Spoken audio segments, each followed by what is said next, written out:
Assalamualaikum semua. Hari ini kami akan membentangkan tentang sistem cukai pendapatan di Australia. Kumpulan kami terdiri daripada saya Siti Aidayu binti Syafi'i, Azur Rambawi bin Sanusi dan Muhammad Zahril bin Saad. Pembentangan ini akan memberikan gambaran tentang struktur sistem cukai di Australia, termasuk cukai yang dikenakan kepada individu dan perniagaan, serta bagaimana sistem cukai ini berfungsi dalam konteks negara tersebut. Cukai pendapatan di Australia sebenarnya sudah lama diperkenalkan. Ia bermula pada tahun 1915. Pada waktu itu, cukai ini dikenakan untuk membantu membiayai kos Perang Dunia Pertama. Bayangkan, sejak 100 tahun lalu, sistem cukai sudah berkembang dan terus diperbarui mengikut perubahan zaman dan keperluan negara. Hari ini, cukai pendapatan digunakan untuk menyokong sektor-sektor penting di dalam negara seperti pendidikan, kesihatan, infrastruktur. Ini bermakna cukai yang dibayar oleh rakyat bukan sahaja digunakan untuk keperluan kerajaan, tetapi ia juga memastikan kemudahan asas sistem sokongan untuk rakyat berjalan dengan lancar. Cukai pendapatan dikenakan kepada gaji, keuntungan perniagaan dan pelaburan. Ini bermakna setiap individu dan perniagaan yang memperoleh pendapatan akan dikenakan cukai berdasarkan jumlah pendapatan yang mereka peroleh. Tujuan utama cukai pendapatan adalah untuk membiayai kerajaan dalam menyediakan perkhidmatan awam dan infrastruktur. Selain itu, cukai juga digunakan untuk mengurangkan jurang pendapatan dalam masyarakat dan mengawal ekonomi negara.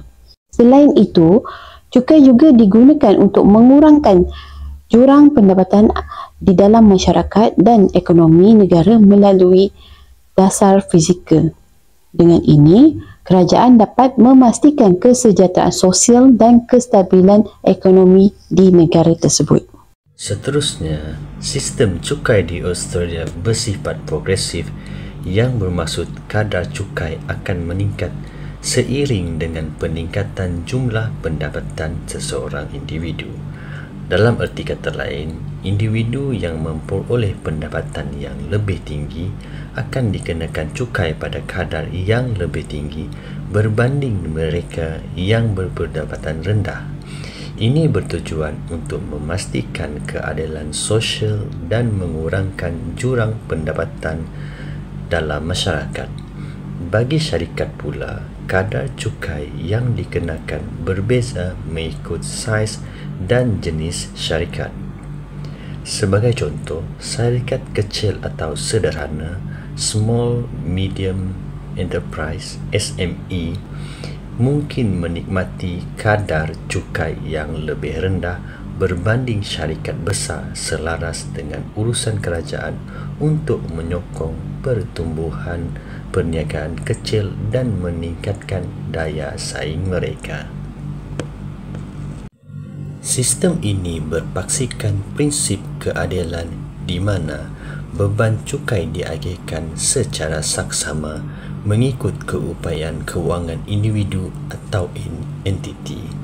Mereka yang berpendapatan tinggi dikehendaki membayar cukai pada yang lebih tinggi, manakala individu yang berpendapatan rendah menikmati kadar cukai yang lebih rendah atau dikecualikan secara terus. Pada masa yang sama, mereka berada dalam julat pendapatan yang sama akan dikenakan kadar cukai yang seragam bagi memastikan ketelusan dan konsisten dalam pelaksanaan sistem percukaian di Australia. Penggunaan teknologi memudahkan urusan cukai di Australia melalui sistem dalam talian seperti yang disediakan oleh ATO. Individu dan syarikat boleh mengurus cukai dengan lebih pantas, cekap dan selamat.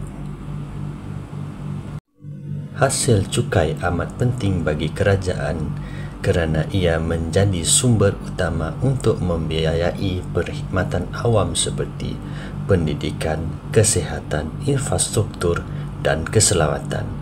Semasa pandemik COVID-19, kerajaan Australia telah memperkenalkan pelbagai insentif cukai untuk meringankan beban rakyat dan menyokong kelangsungan perniagaan. Langkah ini telah membantu untuk menstabilkan ekonomi dan melindungi golongan-golongan mereka yang terjejas. Assalamualaikum dan salam sejahtera. Saya Muhammad Syahri Izham bin Masan, nombor metrik 291151. Saya akan membentangkan kesan kepada masyarakat. Sistem percukaian berpendapatan di Australia membantu mengurangkan ketidaksamaan dengan cara mengagihkan semula kekayaan. Ini bermakna golongan yang berpendapatan tinggi akan menyumbang lebih banyak, sementara mereka yang kurang bernasib baik mendapat sokongan kewangan daripada kerajaan.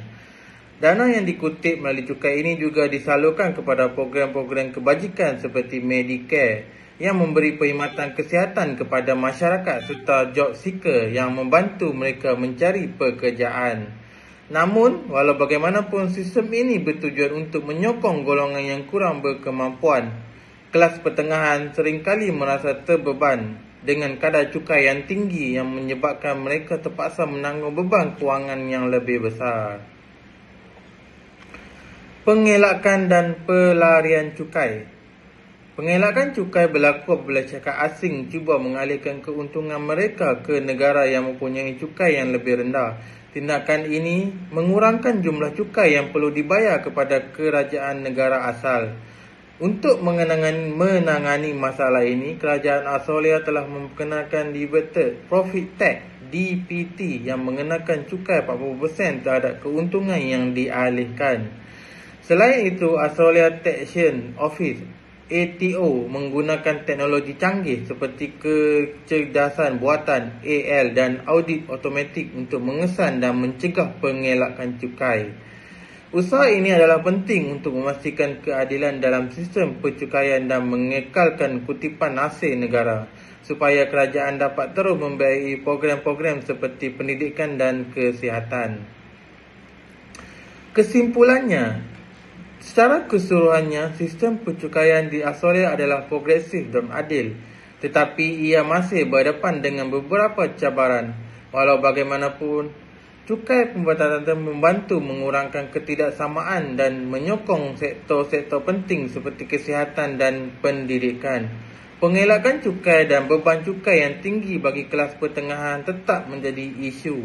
Reformasi berterusan dan penggunaan teknologi yang lebih canggih adalah penting untuk memastikan sistem ini kekal efisien dan sesuai dengan keperluan masa hadapan.